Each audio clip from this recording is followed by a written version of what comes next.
પચારી.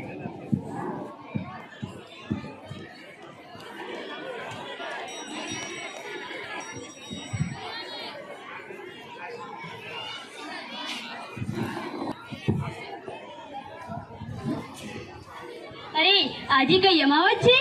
ના, એવું કઈ નથી. તો પછી હવે ચાંદ જેવા ચહેરા ચાંદની ક્યાં જતી રહી છે? તમને શું ફરક પડે છે? તમે મને મનાવવાના તો નથી જ ને. અરે કેમ એવું બોલે છે? તો બીજું શું કરું? તમને કહીશ તો તમે મારી એક પણ વાત સાંભળવાના તો નથી જ ને. અને બોલ તો ખરા, સાંભળી. તો તમે મારી એક વાત માનશો? અરે એક નહીં, બે માનીશ. પેલા બોલ તો ખરા. તો તમે પપ્પાને વિકાસભાઈને ત્યાં મોકલી દો ને પ્લીઝ. એ ઘરમાં હોય તે મને નથી ગમતું અને આખો દિવસ ટક ટક કર્યા રાખે છે. ઠીક છે, હું કઈ કરું છું. હવે તો અસર આની.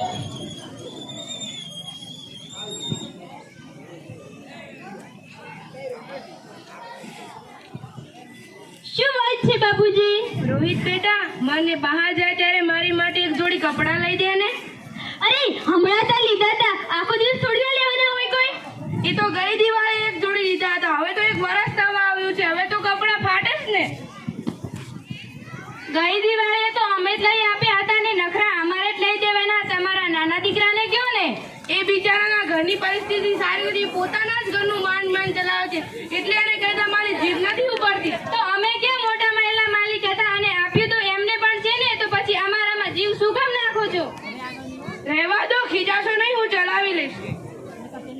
આ ડોહો આપણા એક ઉપર જ પડ્યો રહે છે. તમે તમારા ભાઈ અરવિંદિયાને કઈ કહેતા હો તો એમનો પણ બાપ છે ને.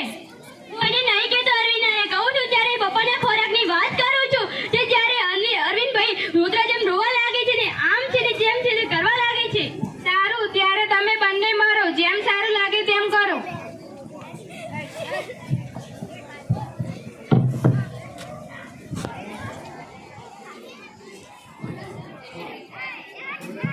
અરવિંદ બેટા, મને એક જોડી કપડાં લઈ દે ને. સોરી બાપુજી, મારી પાસે અત્યારે સગવડ નથી. તમે પેલા મોટાને કહો ને. હું પણ ગયા વર્ષના જૂના કપડાં જ પહેરું છું. હું પેતે નવા કપડાં નથી લીધા. નાનો કહે છે મોટા પાસે, મોટો કે નાના પાસે. હું કઈ ભિખારી નથી કે મારે તમારી આવી હોશિયારી કરવી પડે. હું તમારો બાપ છું, બાપ, સમજ્યા? રાડો નહીં પાડવાની. આ ઘર છે, ધર્મશાળા નહીં. રાડો પાડવી હોય તો અહીંયા નહીં આવવાનું. અરે આ તમે શું બોલો છો? આટલું તો વિચારો કે તમારા બાપુજી છે. તું જાની માની દેશને દોડાઈ થયા વગર એટલી બધી દયા આવતી હોય ને તો તું જ લઈ દે ને એમના નવા કપડાં. ખોટું ના લગાડશો બાપુજી, પણ ઘડપણમાં લોકોની હાલ આવી જ હોય છે. જે પહેલા કપડાં પણ તેમના સગા નથી હોતા. મેં મારી જિંદગીમાં આટલી હોશિયારી ક્યારેય કરી નથી. બે દીકરાનો બાપ હોવા છતાં હું આજે લાચાર છું. બાપુજી, હું છું ને તમારી દીકરી. આજ પછી તમે આવું જ માનજો કે હું તમારી દીકરી છું. આજ પછી તમે આવું જ માનશો કે તમારી દીકરી છું. રહેવા દે બેટા, હું ચલાવી લઈશ.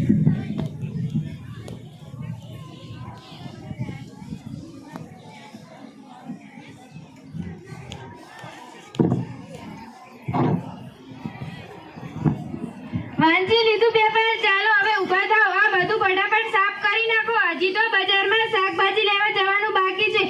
લ્યો આ 50 રૂપિયા અને થેલી. બજારમાંથી શાકભાજી લઈ આવો. તમે મને કહો છો શાકભાજી લેવા જવાનું? હા, તમને જ કહું છું. તમે કેમ મોટા ધીરુભાઈ અંબાણી છો અને આમના દાદા શું જુઓ છો? તમને શાકભાજી લેવા જવાનું કહું છું, કઈ કચરા પોતા કરવાનું નથી કહેતી. સાચી વાત છે બાપુજી કે તમે આખો દિવસ ઘરમાં બેઠા બેઠા રોટલા જ બગાડો છો. તમે બહાર જશો ને તમારા ટાટિયા છૂટા પડશે. હાઓ દીકરા, વાત તારી સાચી છે. આમે હું તમારા માટે તો નકામી ચીજ જ ગણાવું છું. કાંક તો તમારા કામમાં આવો.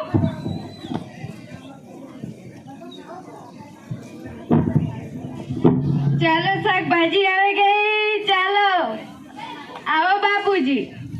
આમનું શું છે? આમનું તરીના 8 કિલો, 60 કિલો.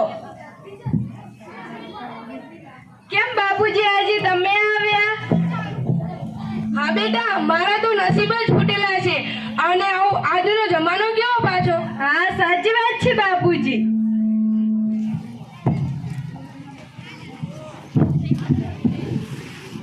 કેમ બાપુજી તમે અહીં? હા બેટા, મોટી વહુને હું ઘરમાં બેસી રહું ને ગમતું નથી ને, એટલે મને શાકભાજી લેવા મોકલ્યો છે. પણ બાપુજી, હવે તો તમારે આરામ કરવાની ઉંમર છે ને.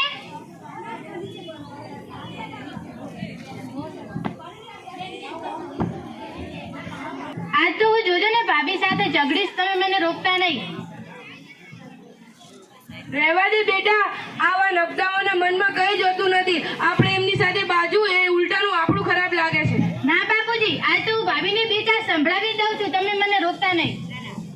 ચાલો મારી સાથે.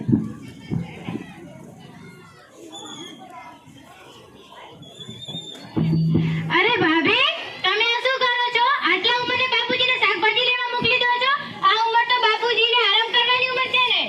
આમ પણ બાપુજી ઘરમાં બેસીને માખા જ માર્યા કરે છે. કઈ કામ તો નથી કરતા ને. એકાદ કામ કરી લે એમાં શું થઈ ગયું? એ એમની જિંદગીમાં ઘણું કર્યું છે, જાન તોડી નાખી છે. હવે તો તેમને શાંતિથી બેસવા દો. મારા ઘરમાં તારે દોડાયું થવાની જરૂર નથી, સમજી? અમારા ઘરમાં અમારે શું કરવું એ અમારે બંનેને નક્કી કરવાનું છે, તારે નહીં. કેમ નહીં જોવાનું? એ કઈ પારકા છે? જેમ તારા સસરા છે મારા પણ સસરા છે, સમજી? ઓહો, તારા સસરા છે તો લઈ જા અને કરજી એમની સિવાજા લઈ જા. હા, લઈ જઈશ. એમ કઈ તમને પૂછવાની જરૂર નથી. હો, ચાલો બાપુજી. રહેવા દે બેટા, મને મારા હાલ પર છોડી દે. હું અહીં રહું કે ત્યાં રહું, મારે તો ઉકળવાનું જ છે. ના બાપુજી, હું છું ને તમારી દીકરી. હું તમને મારા સગા બાપની જેમ તમને સાચવીશ. હા બેટા, મને ખબર છે કે તું મને તારો સગો બાપ જ ગણે છે. આ બંને દીકરા તો મને કચરાની જેમ બહાર કાઢી નાખે છે. ચાલો મારી સાથે. હા, હવે તો ઝંઝટ ગઈ.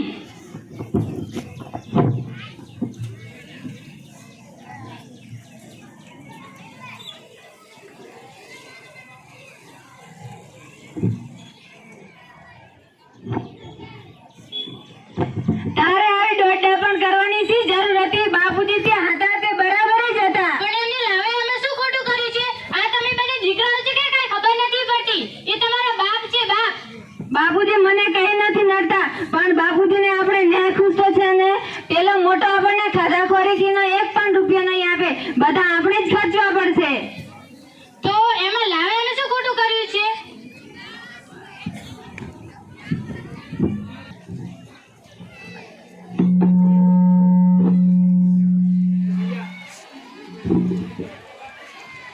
હે મારા ભગવાન, ના તો મોટો દીકરો રાખવા માંગે છે, ના તો નાનો દીકરો. હે મારા ભગવાન, હવે તું જ કંઈક રસ્તો બતાવ.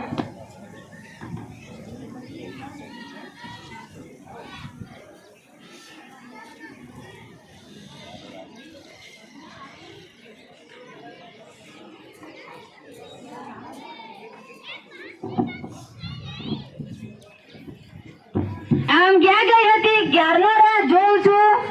વૃદ્ધાશ્રમમાં ગઈ હતી બાપુજીને શોધવા માટે. મળ્યા હોય તો ત્યાં જ રહેવા દેજે. આપણે તેમને ઘરે લાવવાની કઈ જરૂર નથી. કેમ નથી જરૂર? આ તમે બંને દીકરાઓ છે કે તમે કેમ આવો ભ્રષ્ટાચાર કરો છો? એ તમારા બાપ છે, તમને શું લાગે છે? અરે, તમને બંનેને વૃદ્ધાશ્રમમાં મોકલી દેવાની જરૂર હતી. ખોટા ઉઠાવેલા આવે તમને બાપુજી. એટલે તું શું કહેવા માંગે છે? હું જ્યારે વૃદ્ધાશ્રમમાં ગઈ હતી ત્યારે મને મેનેજર સાથે વાત કરી હતી કે તમને અને રોહિતભાઈને બંનેને આશ્રમમાંથી લઈ આવ્યા હતા. અરે, આશ્રમમાં તો તમને બંનેને રહેવા દેવાની જરૂર હતી. જ્યારે બાપુજી ગોદ લઈને આવ્યા ત્યારે આટલા મોટા કર્યા અને એ જ પાલન બાપને તમે વૃદ્ધાશ્રમમાં મોકલી દો છો. તમને બાપ શું બોજરૂપ લાગે છે? એટલે તું શું કહે છે? આ આશ્રમમાં મેનેજરે વાત કરી આ જ સાચું છે અરવિંદ.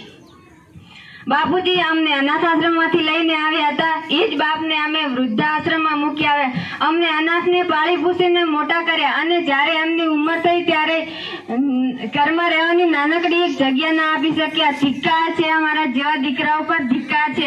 આ પાપ હું કયા ભાવમાં જઈને ભોગવીશ? રડો નહીં અરવિંદ. આ વાત તો હવે રોહિતભાઈને ખબર નથી ને. ચાલો આપણે આ વાત કહી તો એમને ખબર પડશે. એ એમની જિંદગીમાં બાપુજીને શું શું બોલ્યા છે કઈ બાકી નથી રાખ્યું. એ એમની જિંદગીમાં ઘણા દહાડા દેખાડ્યા છે. ચાલો મારી સાથે. હા ચાલો.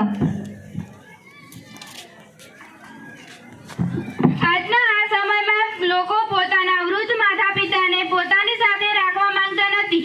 આજના સમયમાં લોકો માતા પિતાની ઘરડી ઉંમર થાય ત્યારે તે વૃદ્ધાશ્રમમાં મોકલી આવે છે અને સારા દેખાવા માટે મોટા મોટા પુણ્ય કરે છે, દાન કરે છે. પરંતુ એમના ઘરે જઈને જોઈએ ત્યારે ખબર પડે છે કે એમના માતા પિતા વૃદ્ધાશ્રમમાં હોય છે, પણ એમના કરેલા દાન અને પુણ્યનું એમને દાન દાદાનું